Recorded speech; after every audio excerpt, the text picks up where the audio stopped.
Hello, welcome back to another episode of Inside the Data on Inside the Birds. It's Geoff Mosher alongside our data and analytics expert, Sam Finkel. And man, we had this plan to do this nice, bi-week summation episode and really get through the Eagles through 8 games, the numbers. But we're going to save that because the Eagles kept Sam and everybody else busy this week. They make a fairly, I think, impactful trade as they acquire someone who used to be one of the league's best nickel backs, and his name is Michael Carter II from the Jets, Sam. And it's funny because they had to trade. They traded Johnny Mechie to get him, and it made me think of when they traded for John Mechie and the episode that we did breaking down all the data of John Mechie, all for, I think he wound up with 4 catches for something like, I don't know, it was 18 yards. So a lot of hard work, a lot of data, a lot of research by you, all for us to get four catches and 18 yards out of John Mechie, right? So yeah, let's hope here, as you went back into the books and the archives and the data crates to look at Michael Carter, that this becomes a little bit more of a significant, just for the sake of journalism here, Sam, right? That this becomes a little bit more impactful when we look back on this episode. Certainly. Yeah. What was your first reaction when the Eagles traded for Johnny Mechie? When the Eagles traded Mechie to get Michael Carter II. I was like, that is one of the most, probably the shortest tenure of an Eagle I could think of. There were a couple that came to mind too, but I was just like, that's a very short tenure. that is. Imagine being traded like 3 times, I don't know, 1, 2 times within a year, but not to like play. Well, we'll see what Mechie does with the Jets, but I mean, you get traded from 2 teams that you played very little role for. Yeah, I mean, it seems like honestly it was a good trade on both ends because both players weren't necessarily going to contribute too heavily on either team. Right. But there's possibility that they'll both contribute on these teams. So it seemed like one of those kind of trades, like, you're not going to help me, but maybe you can help them. Right. We'll get into Michael Carter and what you've dug up from him as a Jets corner in a second. But I know you're someone who pays a lot of attention to the draft, and Michael Carter's only been in the league, for this 4th year. This is his 6th year. Yeah, he's 21 draft. Right. Do you remember much about him coming out of Duke or scouting him or putting together anything analytically on him? Or even as someone who's come up with your own algorithm for free agent contracts, he obviously signed a pretty big contract just before last year. Did that register with you as well? Yeah, I mean, listen, when he was coming out, I didn't have, I wasn't as like into the draft as I am now. Back then, I have to admit. Okay. Because at that point, yeah, it just wasn't like, not as in depth for sure. Sure. I do remember him as a prospect for sure. Mm-hmm. And I do remember liking him. Mm-hmm. Obviously, I don't know too much about. I wonder if he has one of those scores. I'm trying to pull that up as we speak, just because it would be cool to see relative to what we've pulled up before. But it doesn't look like he has a page. Did he not? Was he a combine guy? Usually, if you don't go to the combine, right, you don't. That's true. They don't have the information. Yeah. On you. I mean, it's possible. It's also just not loading potentially. So I don't know. But either way, there's a reason why he's one of the highest paid, slot corners in the league. Sure. That doesn't just happen because you like the guy. It happens because the play on the field is pretty good. And, I'd say that he did have some fall off. And I think some of that is due just to injury. He really struggled, particularly last year. With injuries, he was a 5th round pick. And honestly, I know the consensus was he was a steal in the 5th round back then. Yeah. His play, honestly, definitely, justified that take. However, again, struggled to stay healthy, particularly last year. And I just don't think this trade is made without the intention to play him in some capacity. Correct. What that looks like, who knows? But you don't make this trade with this, especially with how much he's being paid, in order to just have him ride the bench. I mean, there is merit in having him as depth, but I still think he sees the field in some packages. Even like at the worst case scenario, I still think he sees the field in some packages. To answer your question, I was able to dig up really quickly. He did run a 40. He ran a 4.36, which is very impressive. And remember, his testing was comparison to other safeties coming out because he played safety at Duke, which I think plays into the Eagles getting him, by the way. His overall relative athletic score was a 5.73 out of 10. So that sort of makes him not like most Eagles acquisitions, but as you always say, your height and weight go into that. He's only 5'10", I believe, is what he measured at. His hands are 9.5. I mean, hands aren't a big deal. No, he's actually 5'9", 184. He only benched 13 reps, so which is not huge for or important or significant for a free safety. Well, actually, he's at box safety, but it's still not. It's not important for a defensive back how much you're benching. It's one of those things where if you bench a lot, like Quinyon Mitchell had a good bench, you're like, hey, that's pretty awesome. That's good. But if you don't know when it says, damn, Right. they don't hold it against you. That's a good way to word it for sure.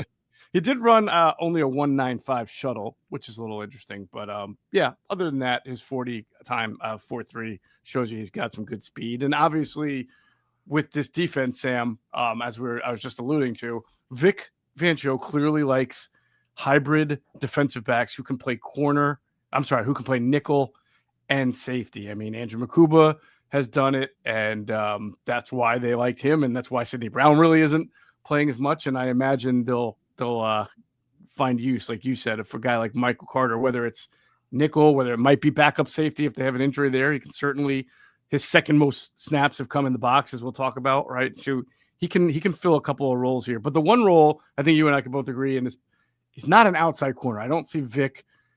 I know some people thought, well, hey, maybe he's here to challenge the Jacorian Bennett, Adoree Jackson, Kelee Ringo mix. I don't see that as the case. Yeah, no, I agree. And one other note that I'll just add before we get into this is, according to Ian Rappaport, he removed a $5 million guarantee for injury in 2026 contract year. And I think that's pretty notable, just because it is a big factor whether he'll be on the team, next year or not. Right. But I saw the report too, and I sort of, sometimes like things get massaged a certain way. I think Ian's, the context was how bad did he want to come to the Philadelphia Eagles or the defending, and I was thinking, or how bad do you want to get away from the New York Jets is probably more the especially with you're losing time, right? You're losing reps to who they were playing Javaris Brownlee, who they traded for. New regime, new coaching staff. That you see guys like this all the time who are a little bit scheme specific just fall out of favor. I mean, Aaron Glenn plays a totally different defense than Robert Saleh. He plays a lot more man coverage. Saleh is a lot more zone, and they obviously a new GM trades for a guy in Brownlee. He's going to want to play him.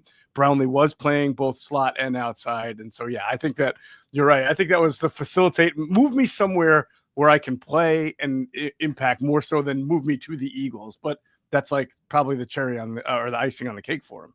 Yeah, absolutely. And again, like we got to think about when these, these tweets come out, these information have been fed to, these reporters to some degree. So you never know if it's coming from the agent. You never know if it's coming from the team. I mean, when you see something like that, it becomes a little bit more clear. But, to the same degree, we want to keep the facts, not necessarily, the opinions. I hear you. All right, so let's get in. Let's take a look at the notes that you compiled here, and we'll start off just looking. I love that you did this, by the way. This is a fantastic sort of stroll down trade memory lane, and I can't remember a year in which Howie's made so many like B or C level trades. I don't mean that as that's my grade for the trade. It's sort of like not the splashiest name, like late day 3 picks for backups or like contributing players. But it started with that first trade, right, of CJ Gardner-Johnson and a day 3 pick to Houston for Kenyon Green and a day 3 pick. Who won this trade? No one. We all lost. Speculation won that trade. Yeah. Look, I thought at the time, Sam, that if it didn't work out with Kenyon Green, no harm done. That's fine. But I also in my mind, not working out meant he wasn't going to win the starting job. I thought that he would be able to be a functional backup at left guard or right guard, and clearly they've needed a more functional backup at left guard, and haven't had it. So in a way, it's kind of a disappointment. I don't think you can couch it any other way. Yeah, I totally agree. I don't think that was the intention when the trade was made. But I think both teams, they don't feel particularly strongly about either trade because both players probably wouldn't have been on the roster anyway. So there you go. And speaking of two players not currently on the rosters, Harrison Bryant. The Eagles traded Harrison Bryant in training camp and a day 3 pick for John Mechie and a day 3 pick. Mechie, I said 4 catches, 18 yards. Harrison Bryant, I don't believe is on the 53. I think he's on the practice squad and has been elevated. Or if he is on the 53, I know he only has 1 catch he's only played 2 games. So who won this trade? Again, Nobody. speculation. Oh, man. Mechie might actually, I would think he could have a role with the Jets. I mean, they don't throw the ball particularly well, and Garrett Wilson's been hurt. But Mason Taylor's coming into his own, but they really don't have a crystal clear number 2 or number 3 receiver. Yeah, I agree. I think he should have an opportunity to play. And I think, honestly, it probably works out really well for both players because they should both have opportunities to see the field. There you go. Now, is there anybody in the league off the top of your head who has a 4 in their last name? Because we now have John Mechie 3. He gets traded for Michael Carter the 2nd. Do we have is there a 4th in the league somewhere? I think there is. I just can't think of it. Yeah. He's got to be an Eagle. He's got to be. Yeah, we got to get that. That's got to happen. That's actually a really interesting one. Now, what do you make of the 6th round swap for the 7th? Is this all points system kind of related? And how do you assign points to guys like Carter and Mechie? Willie Lampkin apparently is a 4th. Of course. That's right. I forgot Willie Lampkin is a 4th. So how'd you find that out so fast? I Googled it really quickly while we were. Okay. The Eagles now need a 5th if it exists.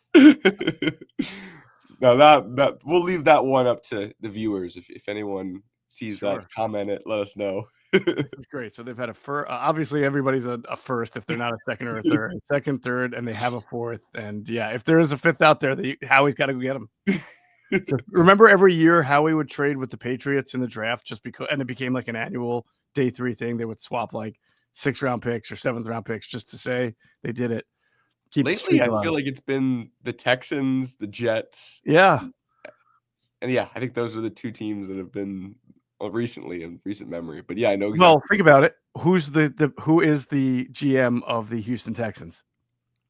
It's still Casario, right? Yes. And what organization did he come from? The Patriots. There you go. There you go. For sure. It all ties together somehow. So those are a look at the trades. But again, is this point system relative in your mind? Like you're getting a player of Michael Carter, he's worth, so you got to like round it out with points. I always wonder how the 6th and the 7th just go back and forth. Like it's, the side dish at dinner. Here's yours.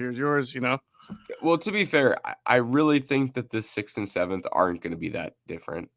Agreed. Anticipate the Eagles to still be a pretty good team. The Jets have a lot of stuff they have to figure out.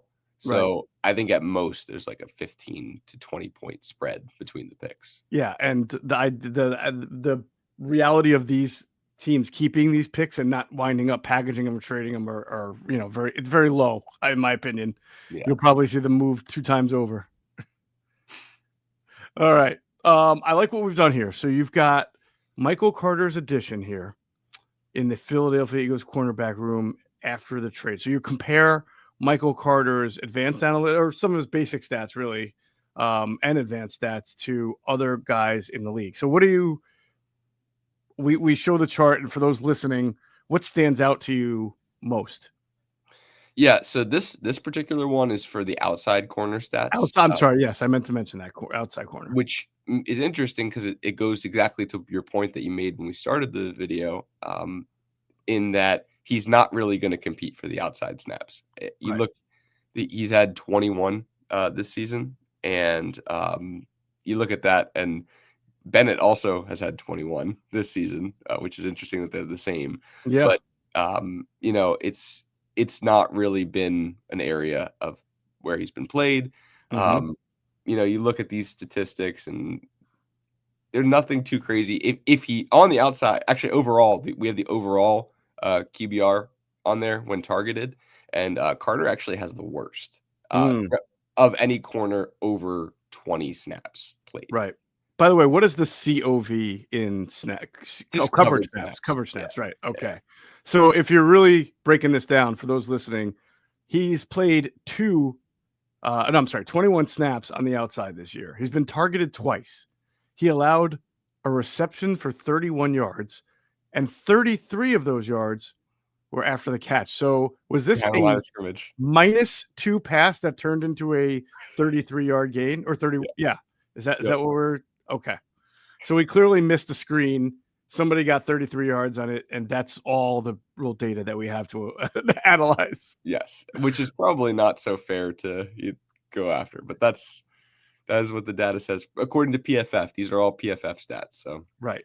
And by the way, just for context, because I would now like to apply some of this to the other guys on the outside. YS is yards per snap. Yes, allowed. Okay. S/T would be what? Separation per throw? Snaps per target.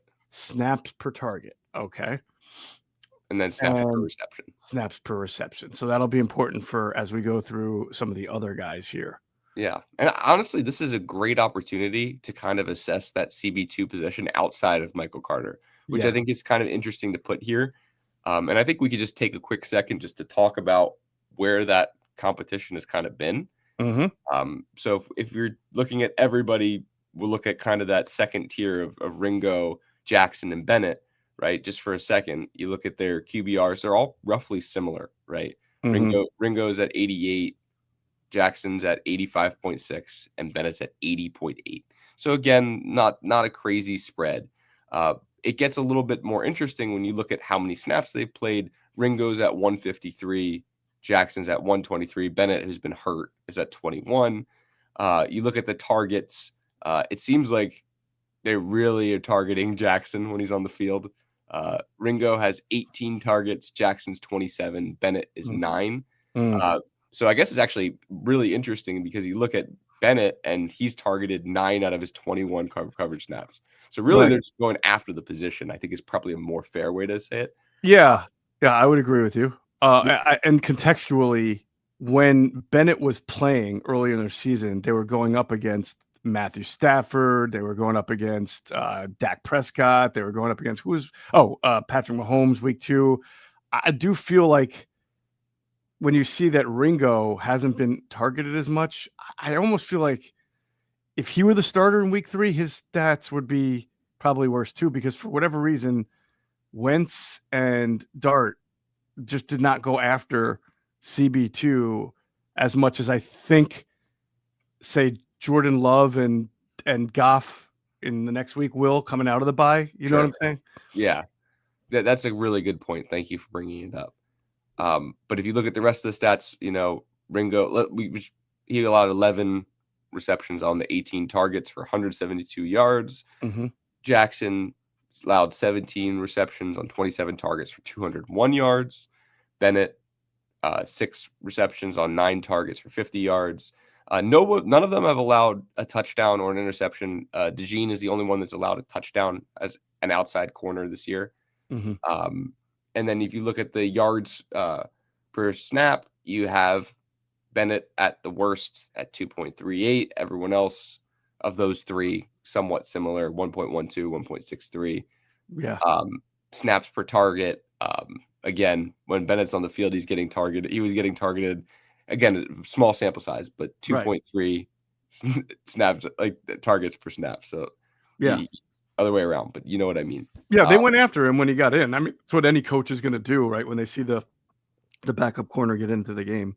For sure. So that's kind of where we're at with that. And I just think it's an interesting time to just kind of assess the situation, what this means. I mean, if you look at DeJean, who could potentially see more snaps at outside, let's just see how he compares to that. I mean, he had 92 of them on the outside. Mm-hmm. He allowed 4 receptions on 9 targets for 59 yards. He Mm-hmm. allowed that 1 touchdown, but he's only allowing 0.64 yards per snap, which is the best out of all outside corners. It's better than Quinyon Mitchell too.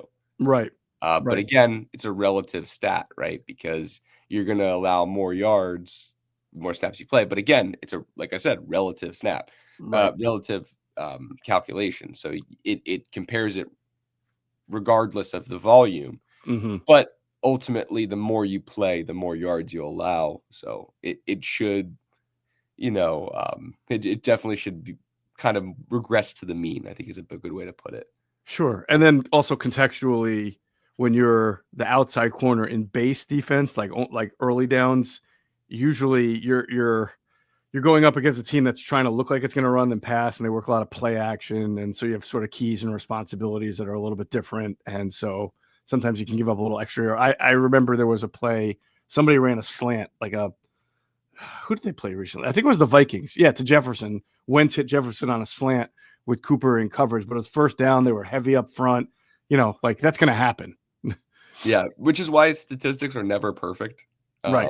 especially these ones. Like context is always king, always. Yeah, and then you'll notice for those watch, you can see like the yards after catch. Clearly, if you're a slot corner, mostly, and these are just outside corner stats. But if you're a slot corner by nature, as we'll see, you tend to give up more yards after the catch than an outside corner. Yep. Just because of the way, you have to worry about 2 ways and you don't have a sideline. So if someone catches something in front of you, they can get extra yards. But these were outside corner stats that you were getting to. I just wanted to add that to No, I appreciate it. That's yeah. a good point.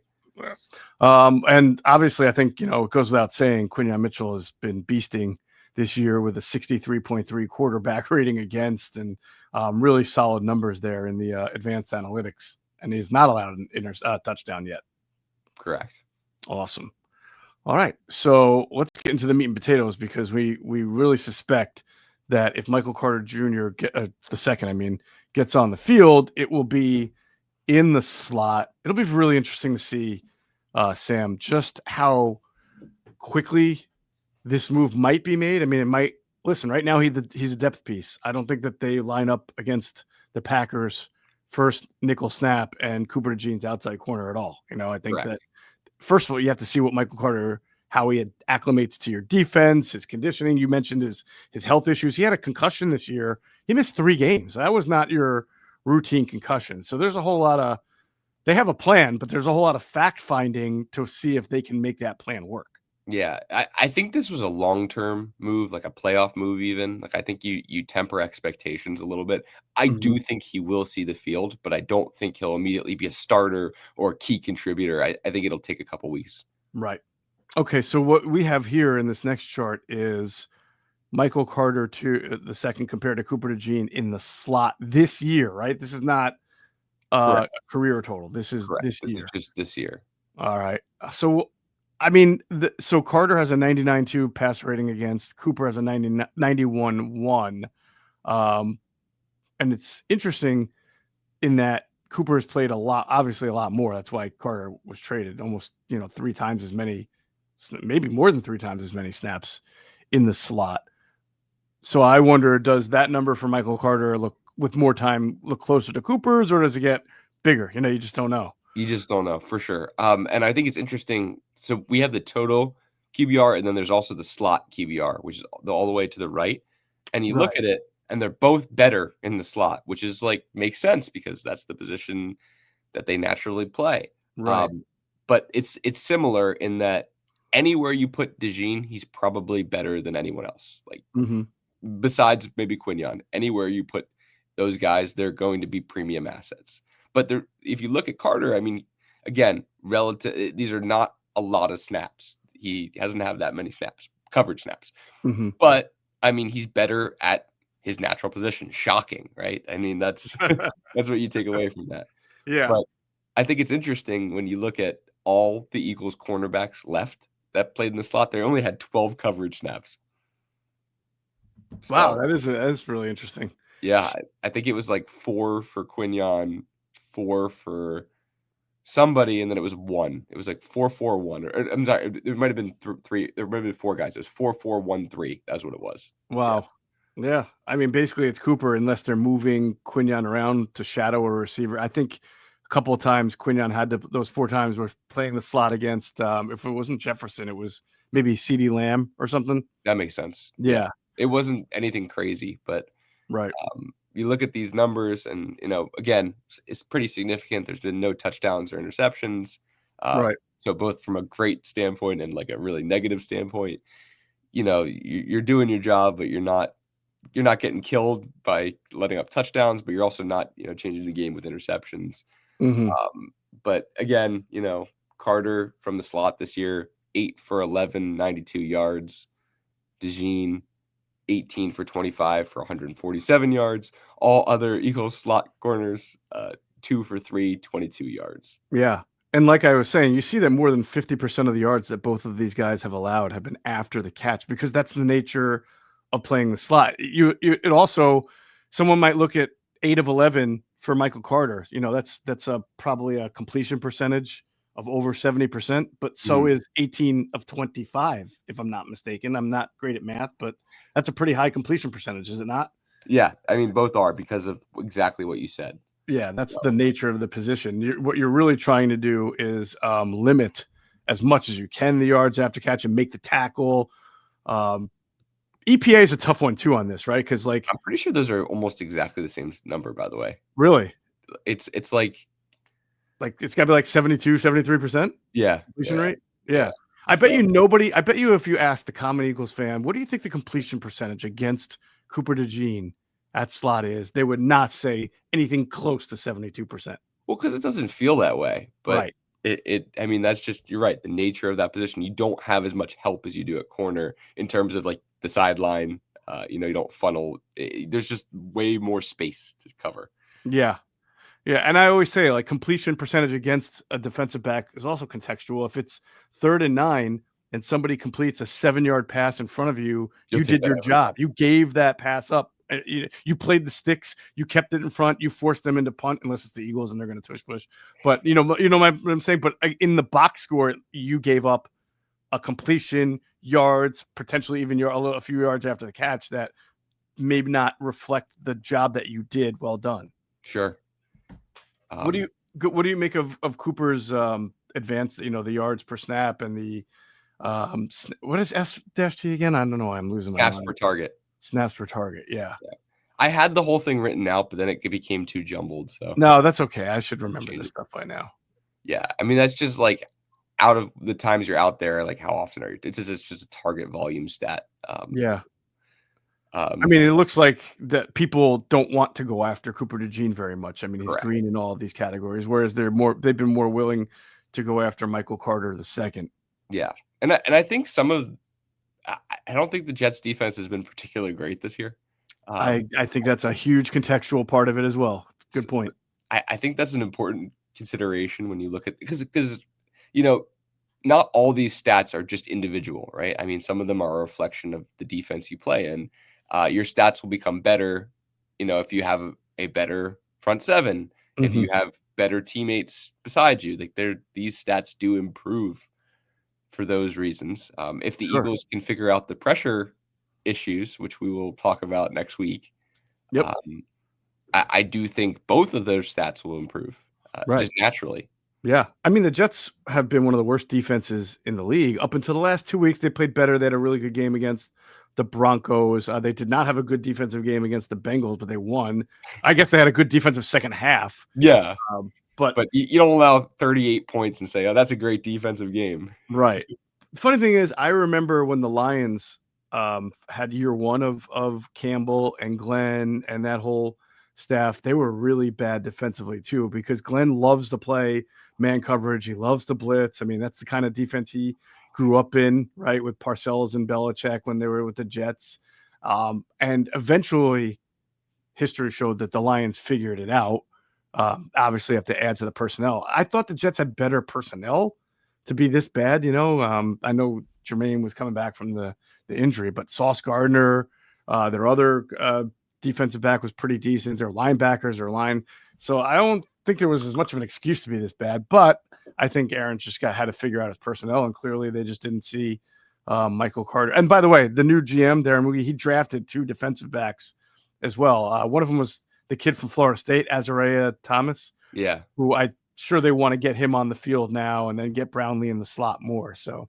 No, absolutely. I think it makes sense, and the Joe Douglas connection still. I don't think we talked about that yet. Nope. But I mean, it makes sense that he would be saying, "Get this guy over," because I mean, he drafted him and extended him. So yeah, absolutely. Hey, the Eagles in 2017, in a different way, but they added a kind of a versatile piece when they brought in the guy from the Ravens, Corey Graham. And he wound up playing like a really vital part of a dime package or a big nickel, they called it, but you could have called it a dime too, because Corey played both corner and safety, so you didn't exactly know what to call him at that point. But this is similar and I don't think this has been discussed. Vic has not played a whole lot